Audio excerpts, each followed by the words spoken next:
What is up, Pacer Nation? Welcome back to another episode here of your go-to Pacers podcast, Setting the Pace. I'm your host, Alex Golden, and joining me today on our new live look on StreamYard, it is Michael J. Facci. Facci, how you doing? Hey, live from StreamYard. This is a first, but we always want to experiment. How can we give you guys the best version of this show? So we always want to try new things. StreamYard it is for today. All right, Facci. Well, it hasn't happened in a decade, but the Indiana Pacers win 126-118, securing them their 50th win of the season. I don't even know if pep in the step is a right way to say it, but I think the pep's got to be pretty big today.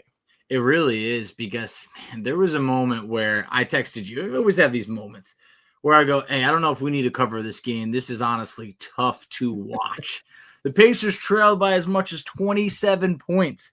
That ended up being the largest comeback in the NBA this year. They get to 50 wins, even with, some of the starters out. Some of the starters playing some of the first half. This was huge. This was a great win, but 50 wins. Last time that happened, all of our lives were drastically different. It's been that long. I was in college at the time. Yeah. Now I'm about to have my second kid. Like, a lot's changed, but nonetheless, our love for the Pacers has remained. 50 wins felt like a badge of honor, the official stamp on a really good season. I have to ask, what were you rooting for? Were you rooting for win 50, or did you want them to get a higher draft pick? Most of the game, I was rooting for win 50. When it seemed like it wasn't going to happen, of course I turned my attention. It's like, give me the better draft pick. Give me the better pick. Then when we cut it down to under 10 and got close enough, I said, I think I need 50 wins. Like, I need it. And in the end, I'm happy that Indiana got to 50 wins instead of moving from, say, pick like 22 to 21 or anything of that sort. I mean, yeah, I don't know how much it really matters with the pick position there in this year's draft, especially. I mean, you always want to have the best pick possible, right? But I don't even know who the Pacers would take this year, how many minutes they'd actually play in the rotation, if it would be more of a trade asset, on draft day. I just think there's a lot of different variables here with what they could do with it. But, I was really happy for these guys that got an opportunity here to get this comeback win, Facci, because, like you said, biggest comeback in NBA in the NBA this season, and then I think in Pacers franchise history, wow, a 27-point deficit was the biggest. Maybe it was from like since 1995, 1996, but there was a lot of stats that were thrown out there. I think Rick Carlisle threw some extra ones out there, but it all came down to that fourth quarter. The Pacers were down 96-73, and they went on a 24-2 run. And Quentin Jackson led the way with 7 points during that time, and the Pacers shot 9 of 13. Whereas the Cavaliers went ice cold, 1 for 12 from the field, 0 of 7 for 3, 1 for 5 from 2. I think the Pacers really just locked in defensively. They took advantage of some bad shots by the Cavs there and were able to make a lot of their own. So I give those guys a lot of credit for basically showcasing the Mad Ants for the Indiana Pacers in that fourth quarter. Yeah, I think the fun part was like really everybody got a chance to contribute. Sad didn't get to see James Johnson. Was this, potentially the last game that he ever could have played in? I don't envision him making an appearance in the playoffs, but hey, that remains to be seen. But like seeing guys like Ray J. Dennis be a plus 35 or Tony Bradley being a plus 31. He has 14 and 14 off the bench. Like, Enrique Freeman plus 29. Like, there was just so many guys that were such a huge part of a run that you wouldn't even expect to see the court. I saw a lot of positive stuff out of Johnny Furphy. Like, he's made moments. Like, he's had moments this year, but like 15 points, 9 boards, 5 assists. I mean, this is someone who, like, I'm excited about. When you're talking about the draft pick, look, it could be a bold statement, but at pick 22 or so, I just feel like Johnny Furphy to me is someone I want to get minutes over than the 22nd overall pick in next year, this year's draft for next season. So just a really, really fun comeback that took 2 overtimes to be able to grind it out. But you do it, you pick up the win, and it's a great note to end the regular season on. No, for sure. I mean, I think Johnny Furphy the last couple of games has really had some nice moments, especially that dunk that he had on Friday night against the Magic. That was pretty sick, So Johnny Furphy is a fun player. And he's only, 20 years old? Yeah. So he just turned 20 in December this past year. So it's just like, I think the sky's the limit for this guy. The Pacers did draft him. They traded up to get this player. And obviously, I think this was a projected lottery pick that really just fell. And I'm a little bit surprised by that because if you look at this year's draft class, I don't think he should have fell that far. No. I think he's pretty gifted. I think he's a very talented player. And obviously it's going to take time for him to crack the rotation. I saw people comparing him to a Mike Dunleavy, which I can see some similarities to that. I just think he's a little bit stronger defensively already, which is kind of weird to say, but I just like the way I'm telling you, man, he's not afraid of anything. He's fearless. And honestly, it just makes you excited about that. Now, Facci, I will ask you this. If we had to give out player awards today, who would we be giving these to? Because I think it'd be fun to go ahead and do this one and just give some love to our Mad Ant players. Quentin Jackson was just huge in the fourth quarter. So, whether you wanted to do an MVP or a clutch player, whatever it may be, Quentin Jackson definitely deserves it. And, you could kind of make an argument that when he's had ample playing time, he's played well this year. Early on in the season, Pacers had a count on him. But on a night like tonight, hey, he was definitely awesome down the stretch. So, I'd give him MVP. I'm cool with that. I'm cool with giving Quentin Jackson an MVP. Led the team in scoring with 21 points, had 6 rebounds. Like this guy made some big time buckets. He made some clutch free throws too. But I think giving him the MVP makes the most sense. And then I would say for the clutch player, I think Ray J. Dennis has to get the clutch player of the game for what he did in the second overtime. They really needed to kind of put this one away after scoring just 4 points in the first overtime. So I would give it to Ray J. Dennis for what he did there in that second overtime. Yeah. Now he also was part of having a big steal, at the end of the game that ended up leading to, I think it was maybe like the first overtime when the Pacers made that comeback. So that was great. Just overall, hey, there's a couple guys that really deserve a tip of the cap, even if it's not an award. Just a lot of guys who waited a long time for this type of moment, stayed ready, and deserve praise. All right, well, I think that can lead us right into our feisty Foster player of the game, someone that had maybe 14 rebounds and 5 blocks. I'm like the guy I would give it to. Tony Bradley. Look, you gotta. There was a moment I tweeted it out. Tony Bradley had an opportunity to hit the game-winning shot to send Pacers to 50 wins, and that would have been such an awesome moment to bring up 5-10 years from now. I hope it wouldn't be that long until our next 50-win season. But Tony Bradley, just 5 blocks, a lot of them in overtime or double overtime. He definitely was feisty tonight. No, I totally agree with that. And one of the things that was cracking me up is the fact that he butchered 2 wide open layups. Yes, he did. In the first overtime. Then they were like, you know what, for the game winner, we're going back to Tony Bradley. I literally said to in our group chat on Chat BCC, if you guys are not following that, please go to your app store, wherever you get your apps at, on whatever device you have, whether it's Apple, Android, whatever, and download Chat BCC, look up Setting the Pace, and we're chatting in there all game long. It's going to be a lot of fun, especially come playoff time. But we were chatting in there, and I just threw out a joke. I was like, Tony Bradley trying to make sure the Pacers get the highest pick possible. it really just felt like, why are they going to him for the game winner? I was hoping we'd get Furphy another chance to hit in their game winner. I didn't even know if the Pacers were going to score in overtime. They had missed their first, I think, 8 or 9 shots, and it was rough. I was like, man, this is I want this win, but they've gone ice cold. But hey, they went 1 of 13 in the first overtime. It was disgusting, but it was enough to force a second overtime. So look, that was good, and the Cavs, we saw them twice recently, and actually beat them both times. It's hard to look too far into that because Cavs starters were not playing, but I'm just proud that this team didn't blow the opportunity to get to 50 wins. We knew they didn't play their starters against the Magic, and that was a disgusting game. It was cool to see them end up getting 50 wins, but also being able to rest guys like Tyrese Halliburton and rest other starters who didn't play in the second half. So this was a fun one. All right, for our defensive player of the game, there's a lot of guys you could probably go with here. Quentin Jackson had 4 steals. Yeah. Tony Bradley had 5 blocks. Dennis had 3 steals and 2 blocks. Furphy had a steal and a block. Where do you want to go with this one, Foch? If they all want to share it, they can. I want to give it to the Mad Ants for the defensive player of the game. Yeah. Just honestly, everybody deserves a lot of credit. I felt like early on this game was really getting away from the Pacers. It was, like we said, a 27-point deficit. There wasn't a lot of defense being played, but down the stretch, I just feel like guys made plays, 10 blocks in this game. Out of the 10, 9 of them came off the bench. There was a lot of the steals, came off the bench as well. So let them all share it. Jared Allen played 41 seconds today to make sure he got his 82-game threshold. What do you think about that? Should it count? I'll do you one better. Mikal Bridges played 6 seconds today. I saw that. What are we doing? I had Knicks fans even tweet at me saying this is kind of soft. They would send me a DM just so it wouldn't look bad for them on Twitter, but they were I was like, come on, this is not like when Cal Ripken played 2,600 plus games in a row and he played the full thing. Like, guys playing a couple of seconds just to be like, nope, still played. It's like, I guess, but at the same point, I mean, we could see through that.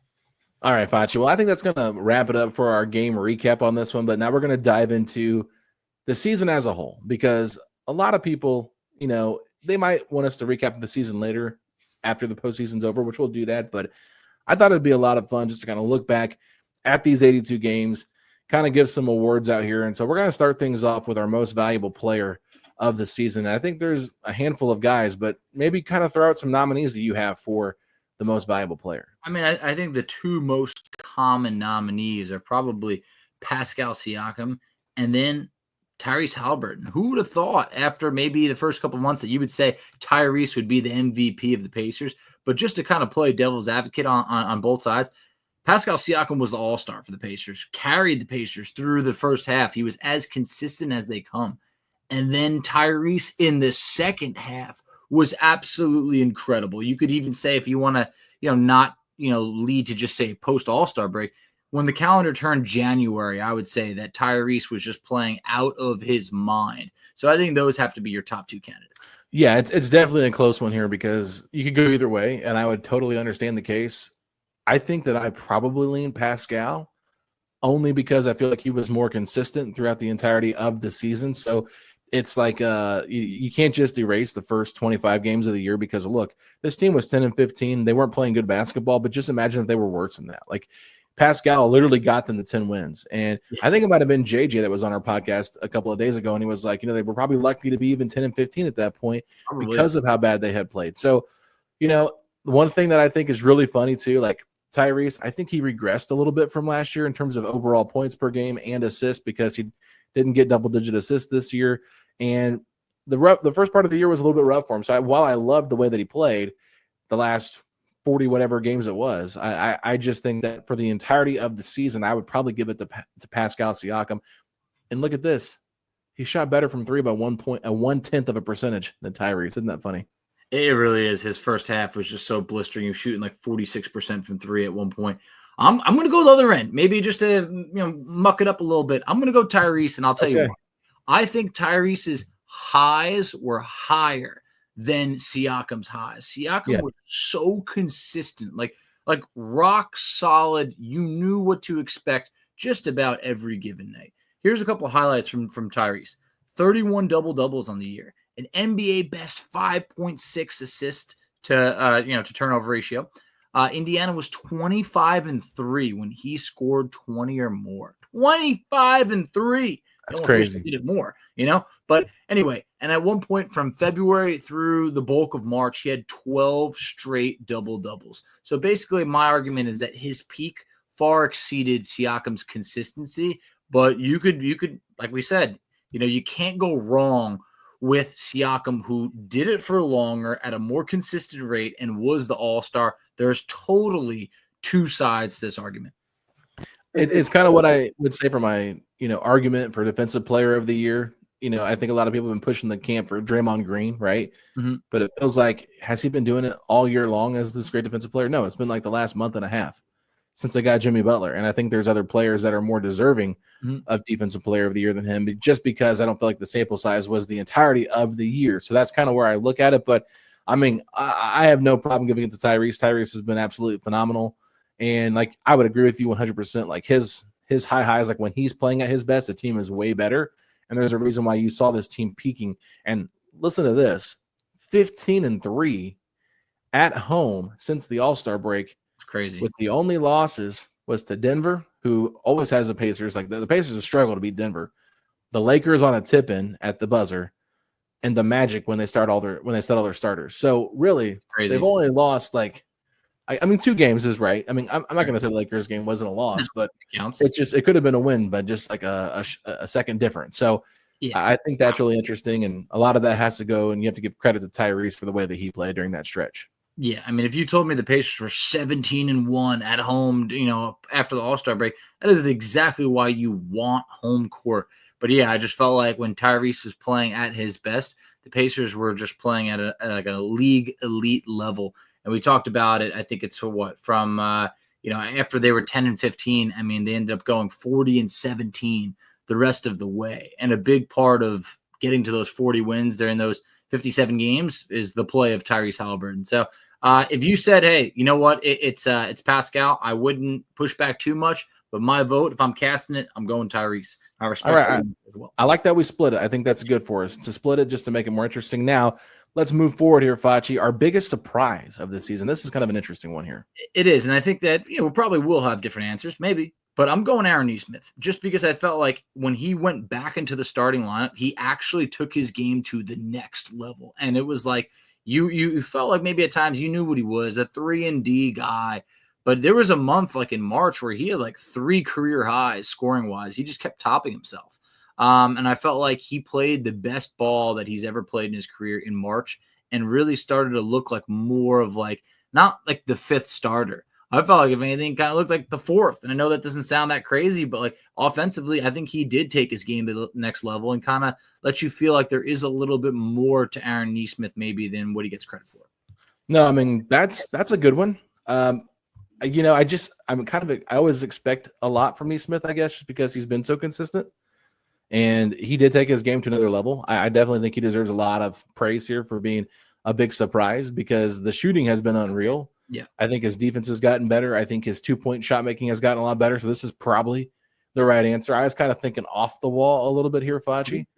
And this is where I went with someone that's a little bit different with someone we already talked about today in this recap. And that was Quentin Jackson. I just think, to me, for what the Pacers needed from Quentin Jackson when they had Nembhard and Nesmith out, he really provided them a nice 5th starter there for a hot minute. And obviously, it was never going to last.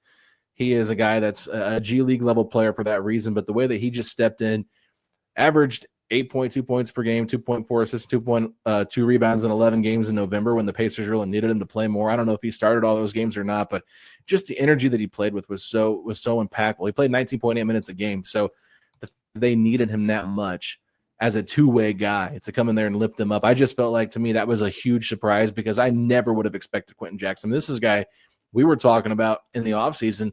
Should they, get him off the two-way deal and convert Tristan Newton to a two-way contract, and they didn't do that. And they actually ended up releasing Tristan Newton, I think, to get Ray J. Dennis and let Tristan Newton go somewhere else. So it's just really interesting because I never would have expected it, and I kind of felt bad for him today when JJ was interviewing him, and he was like, I know you're not going to be in the rotation, but I know to be in the playoffs. he had a good answer for it. He was like, well, it doesn't matter what my role is. And I was like, okay, good way. But I guess this man can play. He is an NBA player. Like, he really is. And I do remember that conversation where he struggled in summer league at times in the preseason. It was like, I don't know if I see it, but like Quentin Jackson's going to be on an NBA roster. And I think he deserves to not be a two-way player. This man has game. I remember him scoring. That's not the first time that he scored 20 points this year. He did it in another game earlier in the year. So if you're talking about like a true, like me playing with my daughter, like surprise type of thing like that, like Quentin Jackson definitely fits that type of mold. I think I'm more going with the who impressed me more, like Aaron Smith, I think lately, and maybe that's a prisoner of the moment type of thing where like, he's playing really good basketball. But Quentin Jackson definitely was the guy that you probably, no offense, expected maybe the least from, and ended up definitely being above that by his quality play. Yeah, I don't think our answers are wrong. I just think that we looked at him differently with the question. So that's totally fine. But next player, our next thing we're going to cover in terms of our player awards is Defensive Player of the Year. Facci, who do you have for that? I'm going Andrew Nembhard. I feel like Nembhard just defensively took his game to the next level. I feel like he's someone that drew that tough assignment night in, night out, just let his play do the talking for him. If you ever looked at like a box score, you just would never get the full picture. You never really would. You had to see this man lock up some of the best players in the league. I think of just like in a quick snap of the fingers, like what he did to Anthony Edwards at times. I mean, especially actually both games. One game, Anthony Edwards lived at the free throw line, made like 19 free throws. The other game, Anthony Edwards could not buy a bucket. So I feel like Andrew Nembhard is definitely my vote. No, I actually had the same thing. Andrew Nembhard is the Defensive Player of the Year for both of us, and I think it's pretty obvious why we feel that way. I mean, I don't know if you saw Caitlin Cooper just released a shirt said it's not Nem easy, and she has the video of him or the picture of him pulling a chair at the end of, I forget which game it was now. Do you remember which game it was? He pulled the chair on somebody driving to the basket. It was recently. I can't remember right now, but I remember when people were talking about that. Yeah. So anyway, I mean, I wish I remember because it was a very important game. The Pacers needed to win it. But regardless, he just continues to do incredible things defensively. And I know that his offense has been awful. Honestly, it's not been very good. But I've really enjoyed the way that he's been able to step up defensively. And every single player that has come to the podium or has been in an interview with JJ or Pat Boylan or whatever, they have highlighted that Andrew Nembhard is the one that is taking on those tough defensive assignments. So I think at the end of the day that the whole entire team is saying Drew is our best defender. He should be all NBA defense. Pascal was on the young man in the three advocating for him, even though I don't think he's eligible because of the games that he missed. This team, if you look at the plus minus, there was a stat that was out there. I don't know if you saw it or not. I think it might have been, it was on Twitter. I forget. I'll have to pull the link up at some point. But it talked about the Pacers' top 10 lineups in the league. And they had the best plus minus, or like the most minutes of the top 10 lineups, most minutes. The ones that had the highest plus minus, each lineup had Andrew Nembhard in it. So I think it just kind of shows you just like how impactful he is on that side of the ball. And there's a reason why this team jumped up to, I think, 11th in defense before the Magic game. Crazy. For the last, since January 1st. So they've been a top 11 defense since January, which, it's not top 10, which you want to be, but like considering where this team was last year, like 18, 19, going all the way to 11 in that stretch, I think is pretty impactful. There was a time we were asked to be a top 25 defense. There's only 29 other teams. So, I mean, look, to be a borderline top 10 defense, to be even a top half defense is a huge jump. And Andrew Nembhard is a big part of the reason why, unfortunately, the Pacers were so bad when he was out, because they just had so many problems, and why they became so much better when he returned. So definitely we're on the same page there. So I'll ask you this time, most underrated player of the season. Who do you got? All right. I think that everyone will not be surprised by this, but I think this is a guy that definitely deserves it. I'm going Obi Toppin. Okay. I think Obi Toppin has been one of the most underrated players for this team. He was really bad early on, and it was almost to the point where I was like, I don't know if he's going to be able to play, Facci. I really didn't know, but if you look at him the last 29 games since the All-Star break, averaging 11 points, 4 rebounds, 1.8 assists. He's playing small ball 5 because Thomas Bryant has been so bad, but he's shooting the cover off the basketball. He's shooting like 38% from 3 and 51% from the field. I love the way that he's playing. He's been a plus 16, Facci, in these minutes here. The stuff that he did, when given a bigger opportunity as well, they have just really needed him. And I feel like if you're looking at guys that are a little bit under the radar, maybe a little bit underappreciated, like this is a guy that I think could play a huge impact in how the playoffs play because of what he can do skill-wise. Like we talked with JJ about it, like the job he did on Sabonis defensively, super underrated. Nobody ever thinks about Obi Toppin as a defender. And, there's too many times where we only talk about one moment from Obi Toppin defensively. But at the same time, I think that he has just grown. Now, there's probably other players that are, in the running for this. I'm curious who you have, but I just had to go with Obi Toppin. I want to give him some love on this podcast. Yeah, I think he does deserve love, and I think there is a couple different avenues that we can go. And while I did say that my defensive player of the year for the Pacers was Andrew Nembhard, I also think he's the most underrated, and I'll tell you why. Because everybody looks at scoring. Yeah, okay, hey, look, you had a big game, scoring. Andrew Nembhard has not had big games, and we expected a lot more of them. But night in, night out, he's grinded defensively, and he has been the fifth scorer, like offensively. Like he really has been like that fifth starter where you're like, okay, well, kind of gross game, 8 points, 9 points, whatever it may be. The 3-point shot has fallen off of a cliff. But we know what he brings defensively, and I think sometimes it's like that's the thing that's really hard to show up in the box score is just forcing misses. So I think that he has been very underrated in that. Did he take the leap to like a fringe-ish type all-star or anything like that? No, he didn't, but he did take that leap to maybe people saying he could be on an all-defensive type of ballot. I don't think that he'll get there this year. We talked about he's not going to be eligible, but I feel like he's now a name that people start to go, oh, Nembhard, oh, that's going to be a tough matchup. So I think you could have made an argument for Turner over here. Yeah, that's what I was thinking you were going with, to be honest with you. Totally could have. And it's like, I want to at least bring Turner up because he deserves credit as well. I just feel like there's a lot of guys on this team that are underdogs. Therefore, kind of underappreciated. And I think that they all have a great case. Yeah, I think some people might even say Thomas Bryant's a little bit underrated just because of what he did when he was brought in here. I was, a good month and a half that he gave the Pacers. Yep. But I had no expectations really for Thomas Bryant, and he really surprised me. And then at one point, I was like, the Pacers need Thomas Bryant in the game, which is just weird to say. But I think there's a handful of players that we could have gone with for this. So I think that is really interesting. But I do want to keep it moving here because we have 4 categories left, and we're going to go with the best play of the season, Facci. This is an interesting one because I feel like there's a lot of plays that we could pull from here. But is there a play to you that was the play of the season for you? That Tyrese Halliburton 4-point play versus the Bucks was a moment. I mean, it was an unbelievable play that was drawn up, like the four wide receivers, kind of running a route type of play that they ran against Boston in the playoffs. But like Halliburton hitting the 3 on Giannis and getting fouled. I mean, that was just such a moment that to me that like right when I came across this question, that was the first thing that popped in my head. And I stand by it. No, I definitely agree with you there. It's the thing that kind of prompted me to ask this question. And if you notice, when I put on Twitter today, I posted the picture of Tyrese celebrating with Neesmith and Turner that NBA.com had shared on their website of what was your favorite moment of the season, because it just stands out. Like, it was a significant play. Reggie Miller's in the building. They run this crazy 4 verticals play, and they just completely confuse Taurean Prince. They leave the best shooter on the Pacers wide open, and Tyrese Halliburton in the clutch.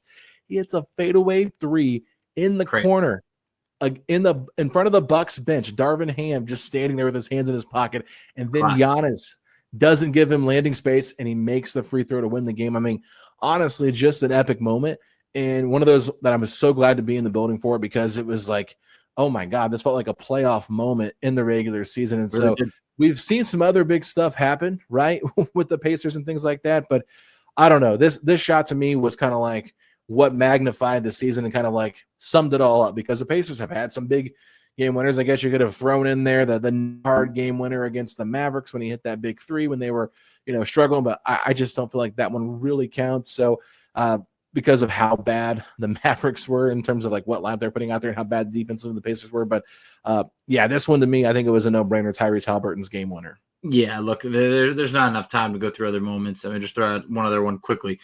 As I'm saying, there's not enough time. But Obi Toppin's game winner, against like the Timberwolves. Like, I mean, there was like moments this year, but that Halliburton shot was like something that I remember the next day everybody being like, "Yo, that Halliburton shot!" Like, and I just feel like that was like an impact. That was a true moment. So we're on the same page there. So. Next question that I got for you is best single game performance of the season. What do you got here? Yeah, I think you might have just stole my answer there, Facci, when you were talking about Obi Toppin. Can we just talk about that game here for a second? That was one of the most incredible games that I've ever seen. It was on a Monday night.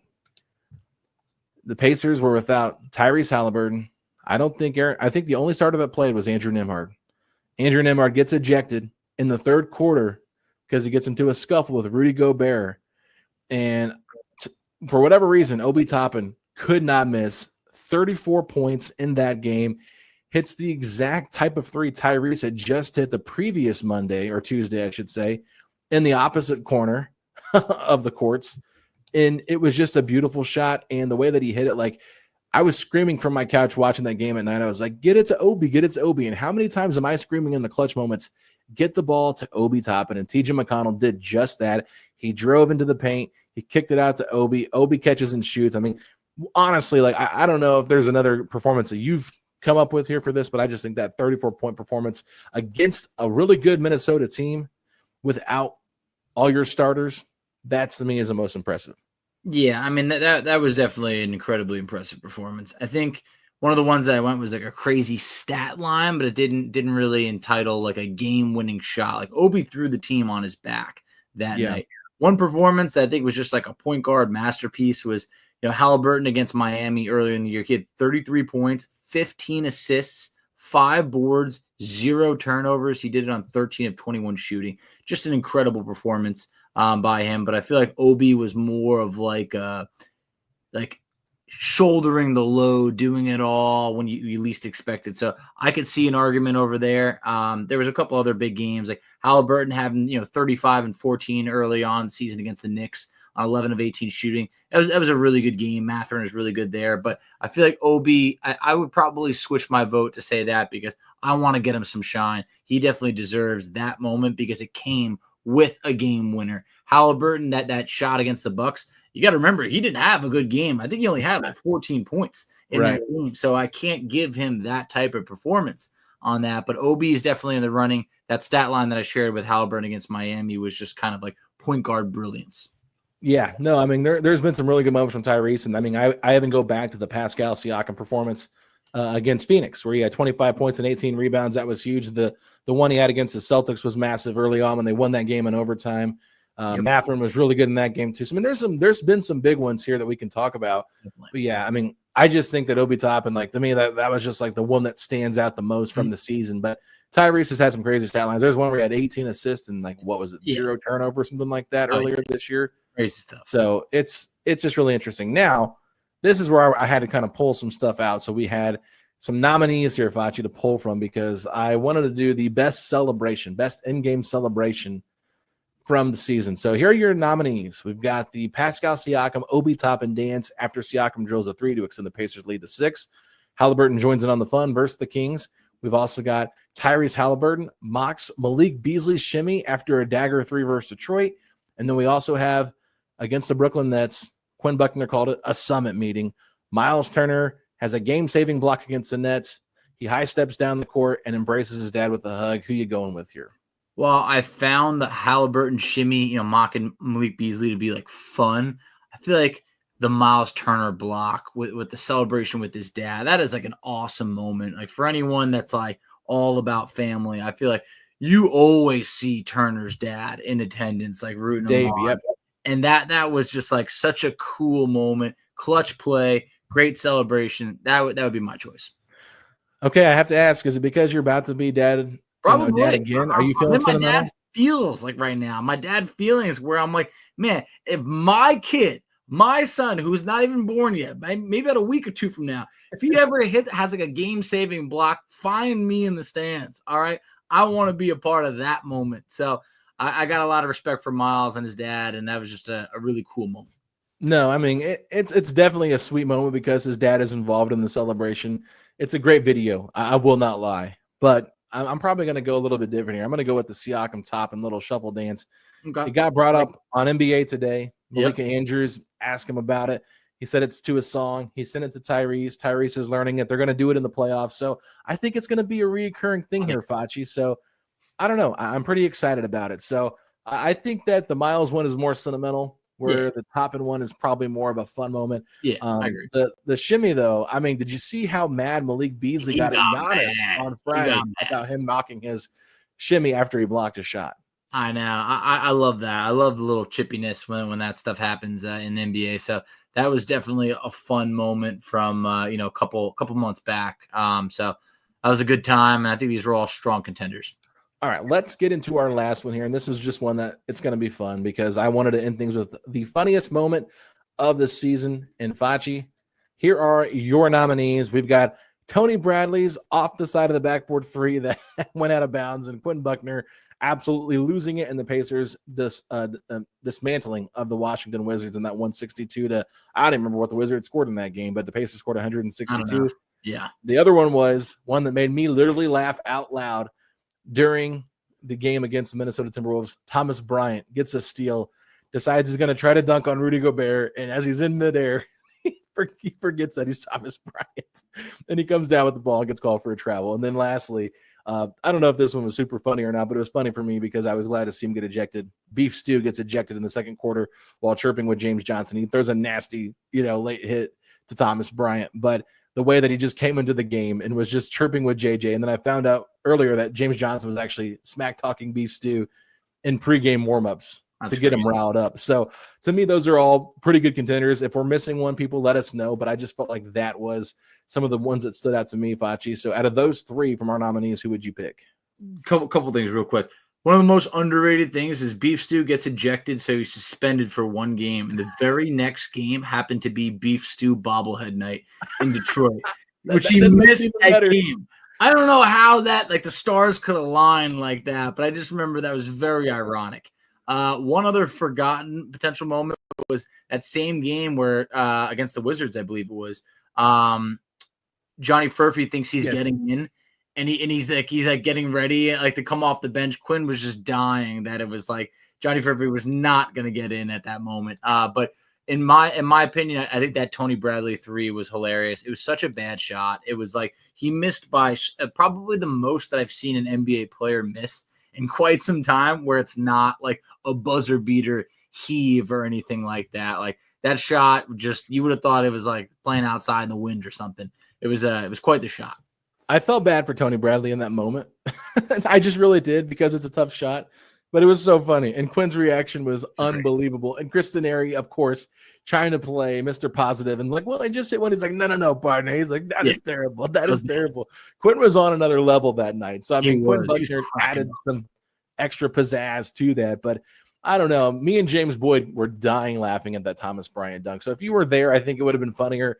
But I don't think people really remember that as a standout moment. I know. I've heard you bring it up a couple of times. I'm like, yeah, in the moment, it was whatever. But like, I think maybe being there, maybe would have packed a little bit more. Before. Yeah. So we'll agree here. We'll say the Tony Bradley smack off the backboard from 3 is the funniest moment of the season. So that is our season awards. We probably could have gone a lot longer and done more, but I feel like 8 was a good category. We got about 35 minutes into this episode. So hopefully you guys enjoyed that. But now, for the rest of the week, it is all playoff time. And I just want to get your quick thoughts, Facci, as we're playing the Bucks in the playoffs.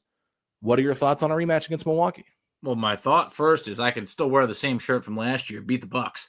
All right, the Setting the Pace merch. So that's convenient. But, am I a little bit worried? I am. The Bucks have won 8 straight games. Giannis is healthy. Like, this is not the same Bucks team from last year the Pacers just owned. No, we beat them 1 time out of 4 on a Halliburton crazy game winner. So we have every reason to be concerned, even if Dame is not out there.